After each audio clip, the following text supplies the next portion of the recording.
nakasulat, ipinakita niya sa iyo o tao kung ano ang mabuti at ano ang itinatakda ni Yahweh sa iyo, kundi ang gumawa na may katarungan at umibig sa kaawaan at lumakad na may kapakumbabaan na kasama ng iyong Diyos. Ang binasa natin yan ay utos ni Yahweh sa tao na siyang dapat gawin. Ngunit ang ugali na kung saan ay gusto niyang gawin ng kanyang tao ay may pagsalamin sa kanya bilang Diyos. Ang mga karakter na nakikita niyo dyan, justice, mercy, ay bagay na makikita natin sa Diyos. At ang magiging epekto ng pagsunod natin sa dalawang attribute, sa dalawang karakter na yan, o virtue or value, ay makakalakad tayo ng may pagpapakumbaba. Kaya, ang magiging definition natin ngayon ng justice, paano naging righteous ang God. Justice can also be equated to righteousness. Paano naging righteous ang Diyos, at paano naging merciful ang ating Diyos. Kung meron pa kayong kopya ng aking sinend, ay paki-bump, baka natabunan, at baka hindi siya na-save. Nais kong simulan ng pag-aaral na to sa panuto na ang hustisya ng Diyos at ang kanyang awa ay hindi contradicting attributes. Walang magkakaaway sa mga attributes ng Diyos. Well, in fact, they act as one. Kaya nga tinatawag natin yung the simplicity of God or divine simplicity. Meaning, lahat ng kanyang attributes, they work together. One as one. Defining God. So, we cannot say na ang Diyos ay nagpapakita minsan bilang maawain, minsan bilang just, minsan bilang ganito. Again, hindi ka lang mahuhulog sa error ng pagko-compartmentalize. Baka mahulog ka rin sa modalism. Modalism is the view na ang Diyos ay nag-e-express ng kanyang being through modes. Well, in fact, yung modalism ay applied sa Trinity, pero masabi natin ganun din ang error ng mga sumobra sa pag-compartmentalize ng scriptures. So let us define first these two words.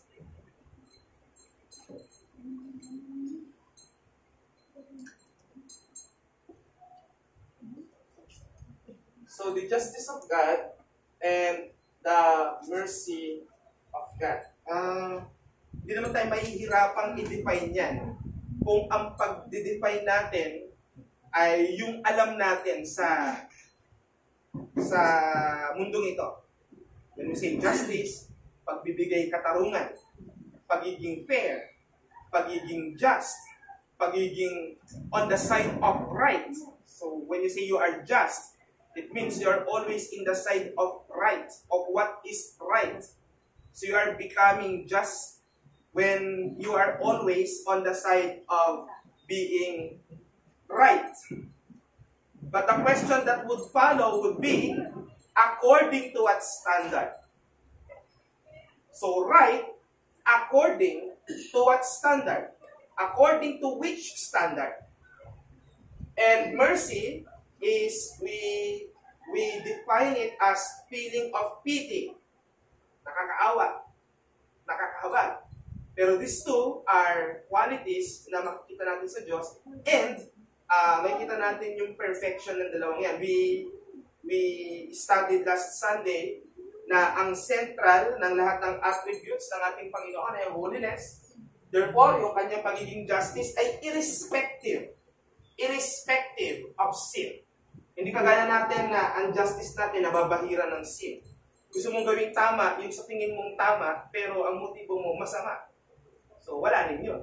Mercy is naaawa ka, selective mercy. Ang ating Panginoon, sinasabi ng mga hyper-Calvinists that His mercy only applies to the elect people. I beg to disagree. God's forbearance na nag-a-apply to all people are showing His mercy.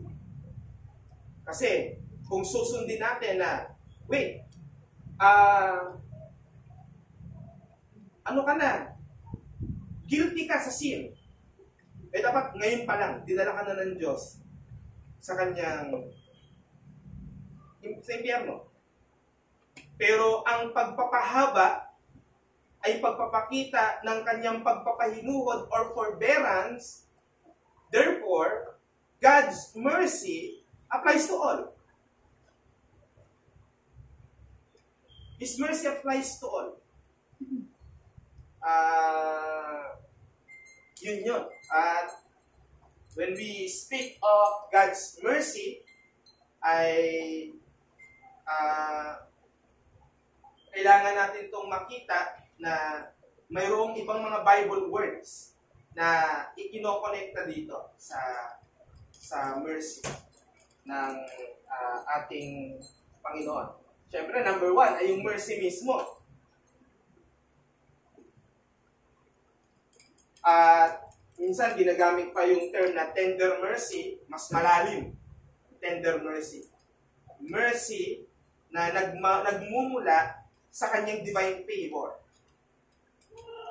Alam niyo yun, kasi ang mercy can be applied to people na talagang pitiable, na nakakaawa, at talagang nagpapakumbaba, nakakaawa naman ako. Yung namamalimos, nagmamakaawa ng limos. Tender mercy is giving mercy to people who are not deserving. At ayaw magpatulong. Hindi nagsasabing kailangan niya ng tulong. Eh, ganyan ang klase ng mercy binibigay sa atin ng Diyos. When we were outside of God's family, nung hindi pa tayo adopted, ay wala naman tayong pag-confess sa tunay na Diyos. Nagpo-confess tayo na ako ay Christian. Pero confession ng bunganga lang yun. Wala talagang pagpapasako sa paghahari ni Kristo at sa pagkapanginoon niya. Binigay sa atin yon dahil sa malaya niyang kalooban, malaya niyang pagpapasya. Kaya walang pwedeng magsabi on what basis or on what merit did God select us to His family. Pwede mong sabihin on the merits of Christ kasi yun naman talaga. Pero basihan na makita sa'yo, wala. Wala. So, we have there the mercy of God. Pinokonekta din dyan yung patience ng God. Sa King James, ginagamit yung word na forbearance. Pagpapahinuhod ng Diyos na siya ay nagpapasensya. Papasensya. Kaya makikita nyo dyan na laging kinakabit sa ating Panginoon, God, the merciful, the gracious, kaya another term na hindi mo pwedeng iwalay dyan ay yung grace. Lagi mo makikita sa Bible yan, especially sa Old Testament. God, the God of mercies and grace, God of mercies and grace, slow to anger. Kaya itong forbearance and patience is also defined as slow to anger. Mapagpahinuhod ang tamang Tagalog. Kumbaga, hindi siya reactive agad. May mali, may nakitang mali, react agad, galit.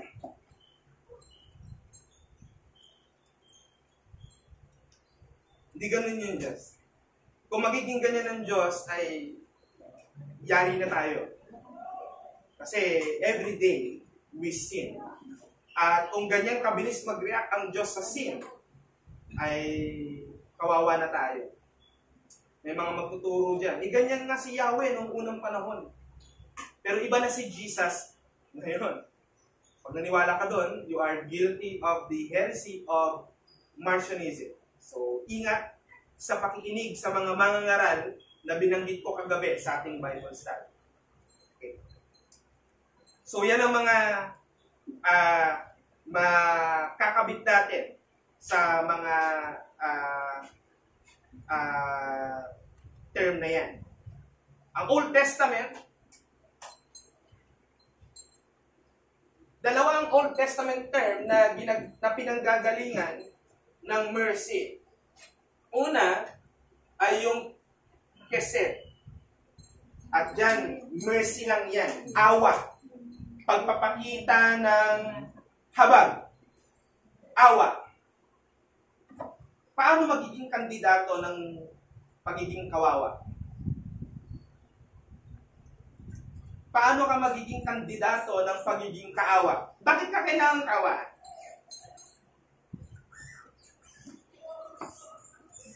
Bakit tayo kailangan kaawaan? Nakakaawa po ba tayo? Nakakaawa po ba tayo?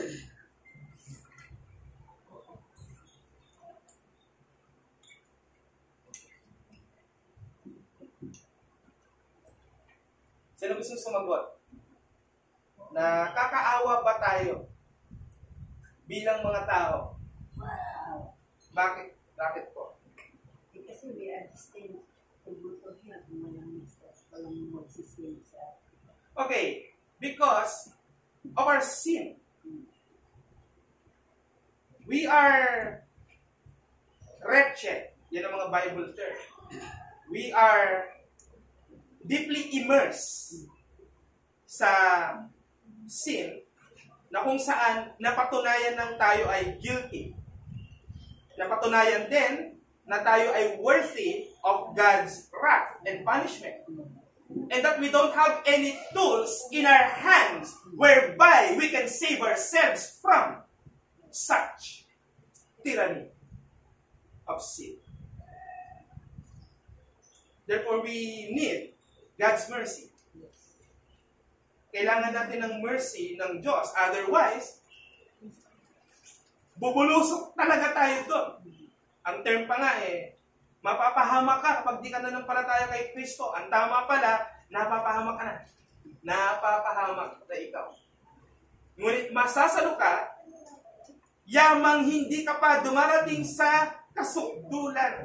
Kung may ultimate sanctification, may ultimate din ang pagkamakasalanan ng isang tao pagka nandun na siya sa divine, sa eternal, what do you call it? Wrath of God. Akala niyo ba may magre-repent doon? Akala niyo ba dahil nasa impyerno sila, magko-confess na sila, sana nanampalataya ako, but they will be more and more furious to God.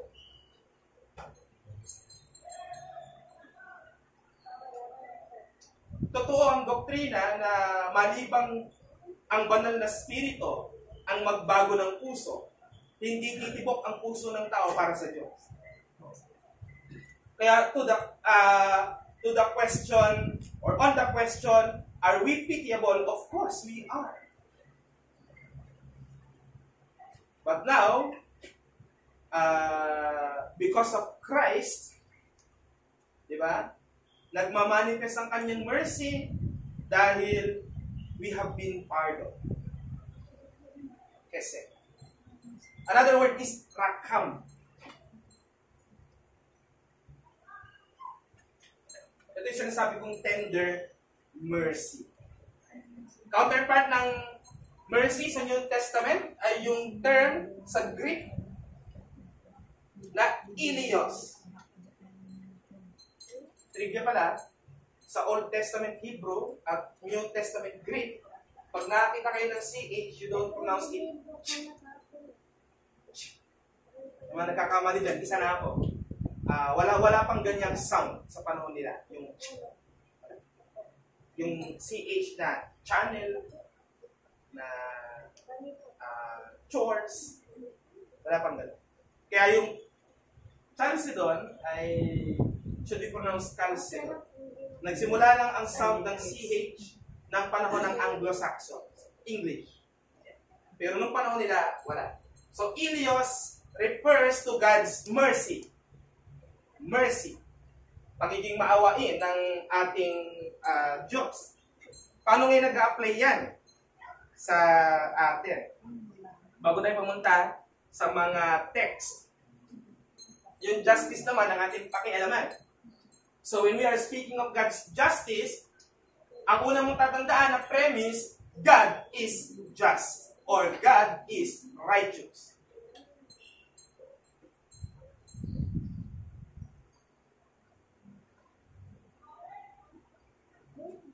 God is just and God is righteous. Saan nagmumula ang mga terminolohiya na yan? So, ang pinaka-unique sa Old Testament ay yung tzadik. Pagiging right ng Diyos. Yan ang Hebrew word na ginagamit ng Bible respecting or in terms of God's justice, and the New Testament is Dikaios.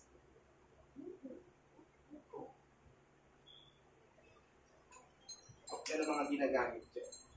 Now, pagdating muna doon sa outline, so pag sinabi natin ang God ay just, tumutukoy ka sa dalawang klase. Absolute at relative.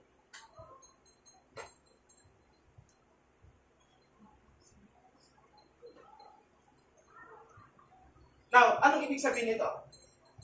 Merong klase ang Diyos na just, righteous siya. Ganito kasi, pag sinabi mong ikaw ay righteous, may standard sa pagiging righteous. Meron kang sinusunod na standard para ma-qualify ka sa position being righteous. Okay. Nagiging righteous ang tao when we conform to the moral attributes of God, to the moral standards of God that are written in the Bible. Now, that cannot be applied to God. Pasusunurin mo ang Diyos sa batas niya para matawag siyang righteous. Ganun ba yun? Kaya ba natin tinatawag ang Diyos na just siya dahil masunurin siya sa kanyang batas? Ganun ba yun? Therefore, may distinction na absolute at relative. Absolute siya, even without the law, eternal being niya is just. Nakakabit na yun sa kanya.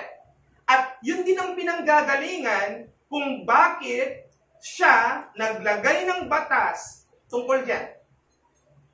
Yun ngayon yung relative. Ang relative, mas naipapakita niya ang kanyang just dahil na maintain niya yung nature niya ng holiness. So, when we say God is just, God is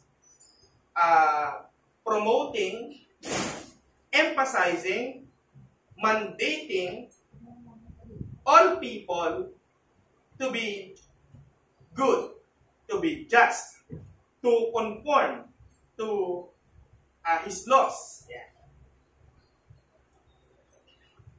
At dahil dyan, hindi ugali ng Diyos na magpalagpas ng isang kasalanan. Tama po ba yung theology na yun? Hindi nature ng Diyos palagpasin ang isang kasalanan. Nire-record niya, tapos ipapunish niya. Bakit? Because He is just. Kaya when we refer to God's justice, ganun. He punishes evil and rewarding the good. Kaya dalawa ang klase ng justice ng Diyos. When it comes to penalizing those who are guilty of sin and rewarding those who are conforming sa kanyang law. Number one is Remunerative justice. So, ang ating Diyos, pagka good ka, well done ang ginawa mo, natuwa ako sa'yo, because you did what is right according to my standard, may reward. May reward. Kaya kami naniniwala na ang reward dun pa sa langit. Meron na ngayon.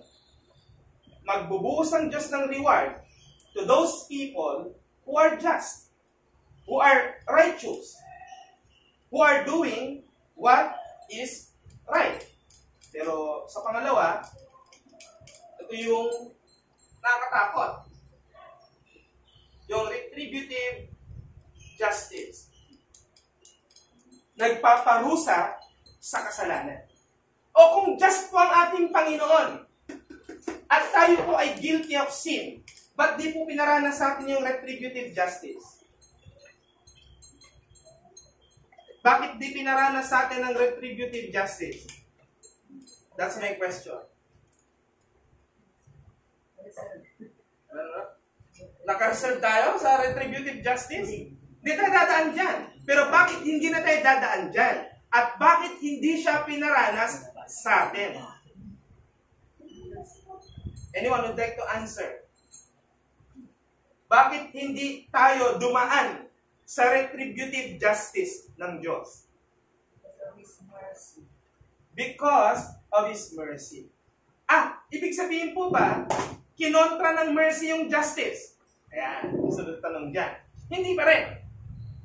Because retributive justice has still been done. Paano? Hindi nga tayo nakaranas. Paano? Christ absorbed that retributive justice in our behalf.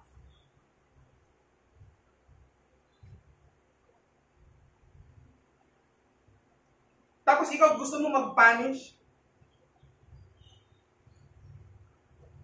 Hindi ka nga perfect, gusto mo nang lalatigo ka ng kapwa mo tao? Yan ang practical dyan. You confess a God that is forgiving. You confess the God who is merciful. And you are saying that you have been imparted of these attributes because of the Holy Spirit, and yet you are not forgiving. You are not merciful. You are not even just.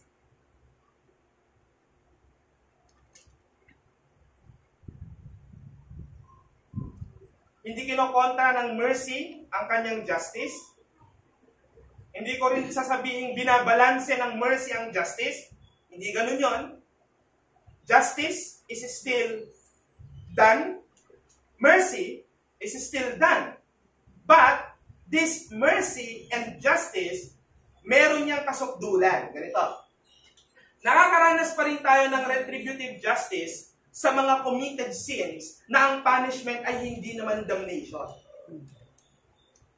Ang ibig kong sabihin, kunyari, ikaw ay caught in act na adultery, talagang ipaparanas sa iyo ng Diyos ang retribution.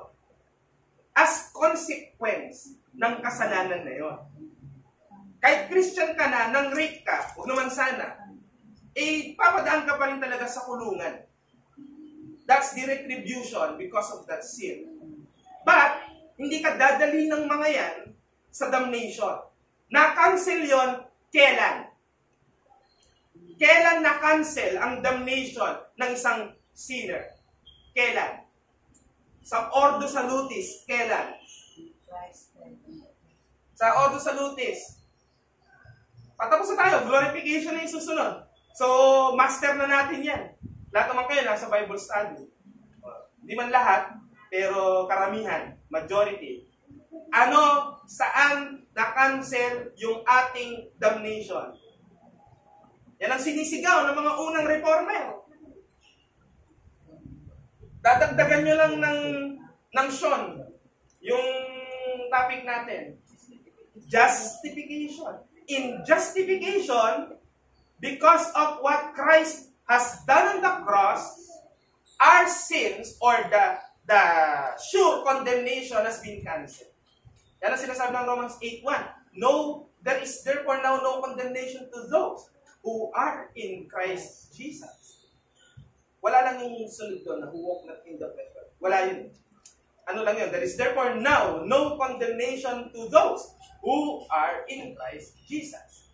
At sabi pa ni Charles Wesley sa kanyang hymn, he breaks the power of cancelled sin. And that happened in justification. When we repent of our sins, when we repented of our sins, and we confessed Christ as Savior. So, paano po natin makukuha yan?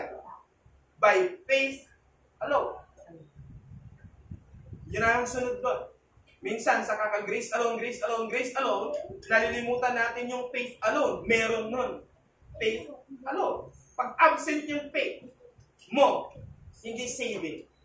Dahil yun yung pinaka-last part na kailangan meron tayo. Fiducia. Pagtitiwala sa Diyos kay Kristo bilang Panginoon at tagapagligtas. Sabi ni R.C. Sproul, on the mercy and justice of God, God's justice and mercy are not contradictory, but complementary aspects of His divine character. In His justice, God upholds His righteous standards and punishes sin. In His mercy, He shows compassion and forgiveness to those who repent and trust in Christ. May degree ng mercy na nararanasan ng lahat. Pero may sukdulang mercy na selective. Yun yung sa elect lang. Kasi yun yung saving. Yung mercy na naipapakita na common lang is yung kinawaan ng Diyos na wala kang pagkain. Kahit sa unbeliever, nagbibigay ang Diyos ng graces. Kaya merciful siya sa lahat. Okay? Merciful siya sa lahat. Huwag tayong mag-fall sa hyper-Calvinistic theology na nag-a-apply lang ang mercy niya at grace niya sa mga believers lang. Di totoo yun. God is gracious, merciful, slow to anger, to all. To all. Ang point, the mercy of God that leads to salvation is applied to those whom God has elected before the foundation of the world. Meanwhile, justice that leads to condemnation is served to those whom God did not elect, allowing their sinful nature to lead them to condemnation. Bakit pupunta sa impyerno ang hindi nagsisi? Pag tinatanong kasi tayo, bakit ka pupunta sa langit? Ang sagot, kasi pinili po ako ng Diyos. Lagi natin una yung election, yung predestined grace. Pero pag ang tanong, bakit pupunta sa impyerno ang hindi nanampalataya? Anong sagot? Kasi po, dinesti na po sila ng Diyos doon. Mali! Walang sasagot ng ganun, ha? Walang sasagot ng ganun. Bakit pupunta sa impyerno ang hindi nanampalataya? Ang sagot, kasi hindi siya nanampalataya. Pag ganyan ang pananaw mo, mag-a-agree ka sa infralapsarian view of decree. Na ang pagpunta sa impyerno, reactive of sin.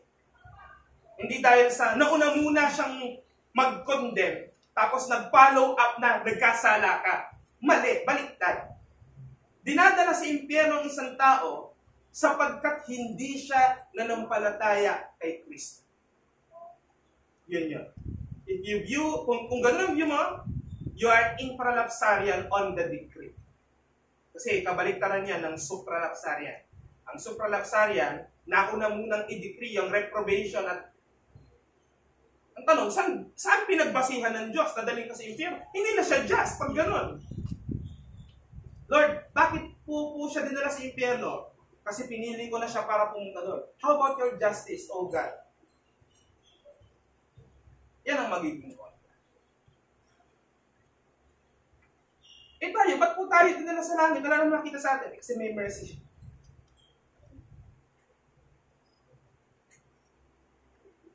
Psalm 37 verse 28, for the Lord loves justice, He will not forsake His saints, they are preserved forever, but the children of the wicked shall be cut off.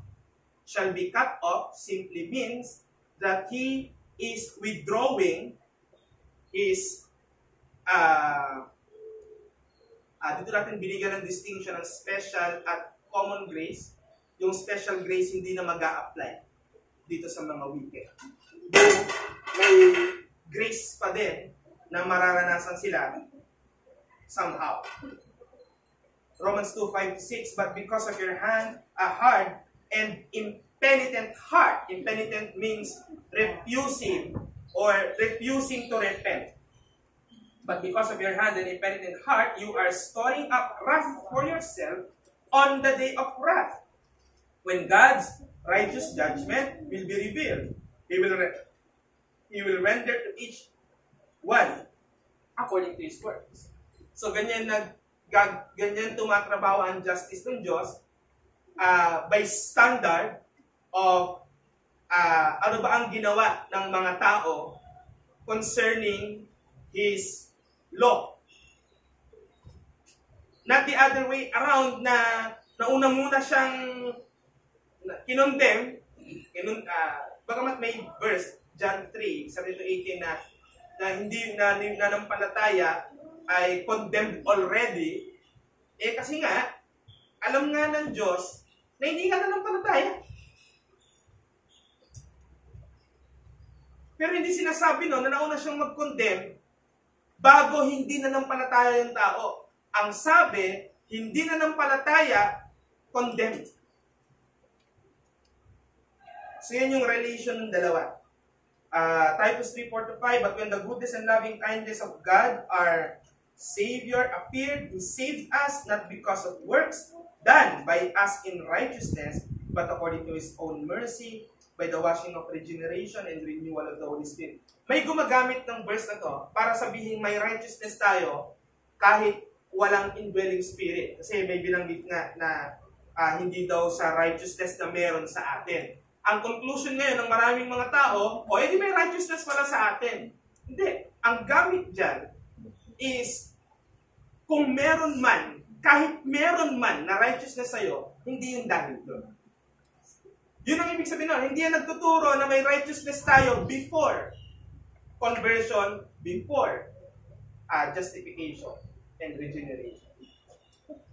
So, ang goodness and loving kindness of God, our Savior, appeared, niligtas niya tayo, hindi dahil sa atin, kundi dahil sa awa niya, sa pamamagitan ng paglilinis ng pagkabuhay na maguli, regeneration and renewal of the Holy Spirit.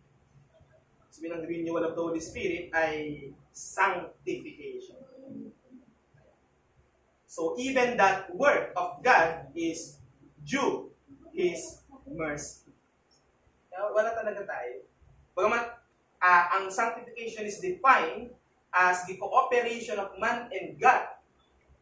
Tandaan nyo yun, baka sumobra tayo sa lahat God done. Yes, totoo yan. I confess that. Pero may part ng ating salvation journey na nagre-require ng ating works. Saan yun? Sa pagpapakabanal. Ang pagpapakabanal ay kaligtasan. Makakala nyo. Yan ang nagpapatunay ng pagko-confess mo na you are saved. Kaya nga, merong past tense ng sanctified.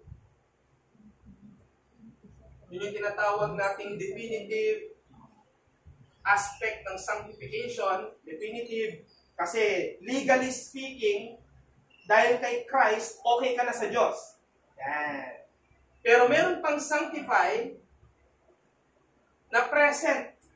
At ang kinocultivate niyan, yung ating personal holiness. Tinatawag tayo to pursue holiness in our living. And will be sanctified, yung future aspect is glorification. Kaya dito, sa mundong ito, magpaka-just man tayo, magpaka-merciful man tayo sa kapwa nating tao, we cannot maintain, we cannot perfect those character simply because we are a mixture of sinful and holy. Again, quoting from Martin Luther, simul justus et peccator. Simultaneously, just, and holy. Yung iba sabi, dati sinner ka lang, ngayon ikaw ay sinner saved by grace. Kaya tayo may hymn na ganyan. Sinner saved by grace.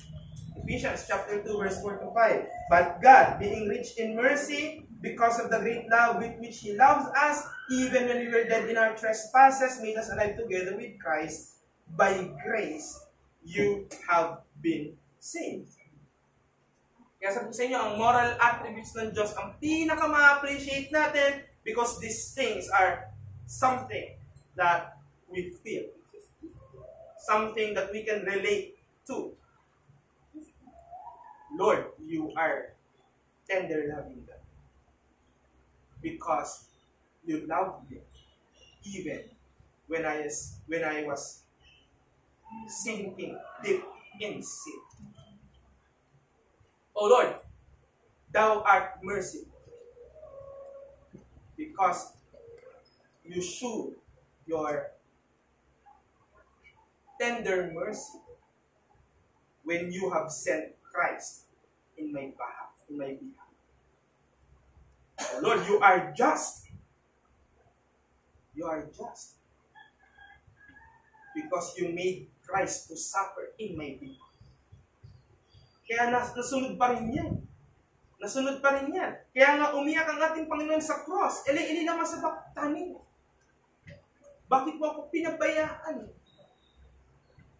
Naranasan niya yun because that time, He was carrying the sins of the world.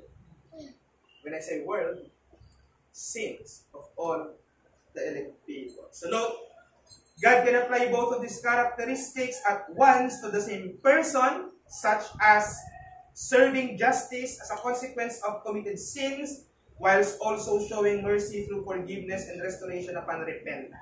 Kaya pareha siya nag-a-apply. Walang magkasabi, believer ako kaya mercy ng Diyos ang nag-a-apply sa akin. Hindi yung justice. Hindi natin dinidefine na ganun yun. Just siya na susundin ang pamantayan. Just siya sa kabilang banda na paparusahan niyang hindi mananampalataya. Yun yung retributive na papunta dun sa eternal state na condemned or impyerno. Hindi natin mararanasan yun. Pero yung retributive in the sense na kailangan mo mag-suffer ng consequence of sin, yes, it will happen.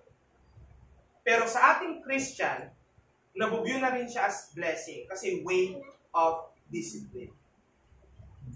Way of discipline. Pero negative talaga siya sa hindi. Positive din. Bakit? Kasi dapat ma-realize mo na magsisi ka na. Magsisi ka na. Yun yung good news doon. And mercy, nag-a-apply din sa lahat, though yung mercy na may intention ng Diyos na mag-save, ay nag-a-apply lang namely sa kanyang mga elect. So, people of God, like you and I, we can relate to God as moral creatures. We are moral creatures, and we are obligated to God. We believe in covenant theology, and in covenant theology, we see this as something God has promised with pledges and obligation. And part of that obligation is to pursue holiness and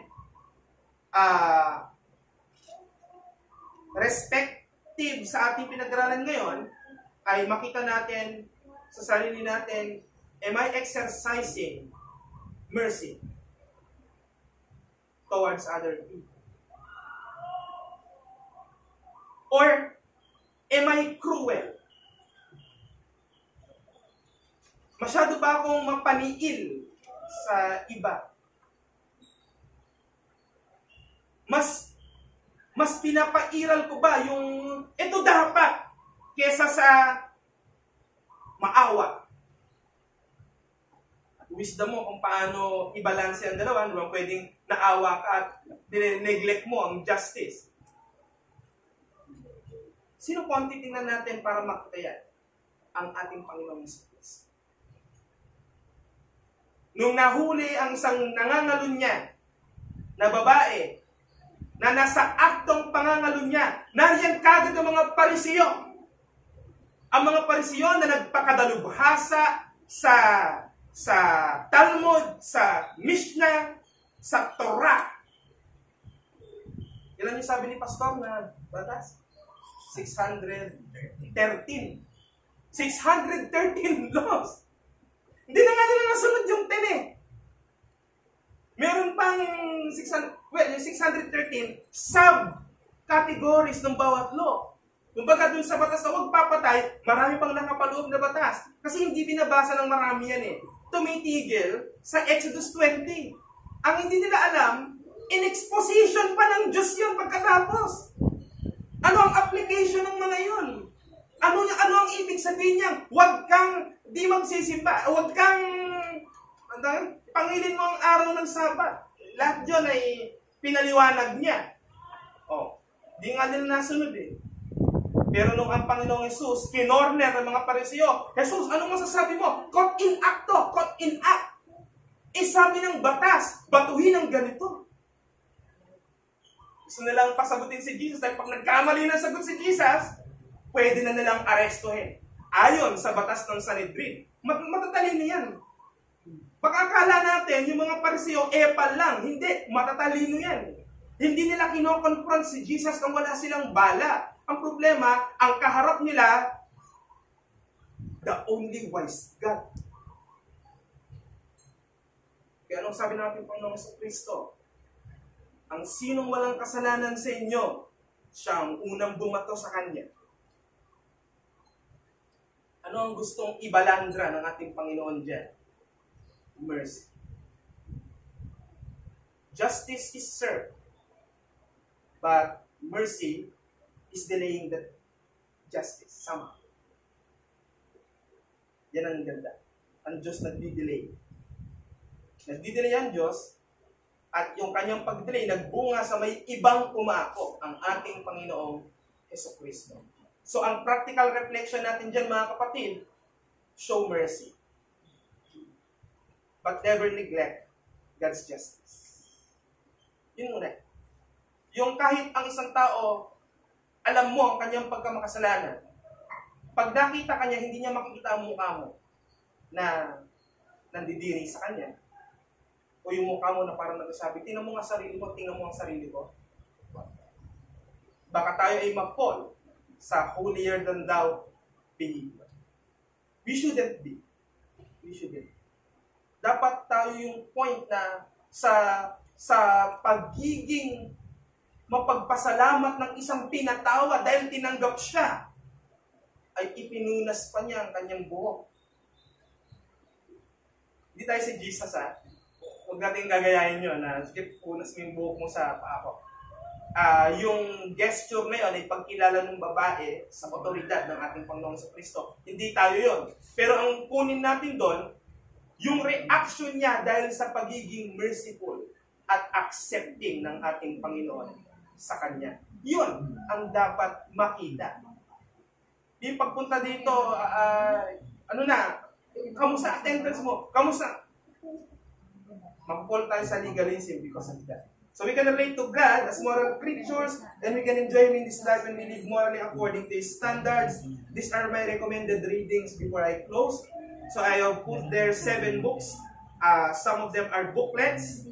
Number 1 is from Claude Duval Cole. Nakita ko ng PDF nito. So kung merong gusto humingi, ay may bibigyan natin. Definition of Doctrines, Volume 1, The Doctrine of God. Meron di physical book si Pastor Nava dyan sa kanyang library. Pero ang paalam kayo sa kanya bago nyo kunin. So, Claude Duval Cole, Definition of Doctrines, Volume 1, The Doctrine of God. Ito yung green na ganyang kaliit na ini-issue ng May Bunga Baptist Church. Second is from Thomas Ridgely, The Divine Attributes. Third is Stephen Charnock, The Existence and Attributes of God. Ezekiel Hopkins, on Glorifying God and His Attributes. Louis Berkhoff, The Doctrine of God. So bukod sa meron siyang systematic theology, meron din siyang separate book discussing about Doctrine of God. Wayne Grudem, The Systematic Theology, and Noel A. Espinosa, Deepen Your Roots. So, pag pupunta kayo sa page ng Grace Baptist Church of Los Baños, merong section doon na publications at makikita nyo ang PDF file ready to be downloaded na ang title ng book ay Deepen Your Roots. Let's go to God. mahabagin at dakilang Diyos, maawain at banal at makatwiran. Kami po ay napapahiya sa inyong harapan sa umagang ito sapagkat kabaliktaran kami ng inyong moral attributes. Ngunit nagpapasalamat dahil sa Panginoong Jesucristo na nirecon sa amin ang kanyang righteousness. Legally speaking, ay wala na kami sa kategorya na kabaliktaran ng mga yan. Ngunit kailangan pa rin namin cultivate ang aming personal holiness. Magkaroon kami ng pursuit to live according to your standards. At salamat po sa kaloob na banal na Espiritu na siyang nag-ooperate sa amin upang makultivate ang mga character na ito. Tulungan niyo po kami, O Diyos, na sa mga napag-aralan namin sa kung sino ka bilang isang righteous, just, holy, merciful God, ay makita namin ang panawagan na kami ay nagsasabing tagasunod ng aming Panginoong Jesucristo ay mag-reflect nawa, makita ng ibang tao ang aming mercy at justice according to your word. May you sanctify our Q&A at makapagbigay pa ng mga kapurihan at pagpaparangal sa iyong kapilang pangalan. So, kung sabi lang sa pangalan ni Jesus. Question.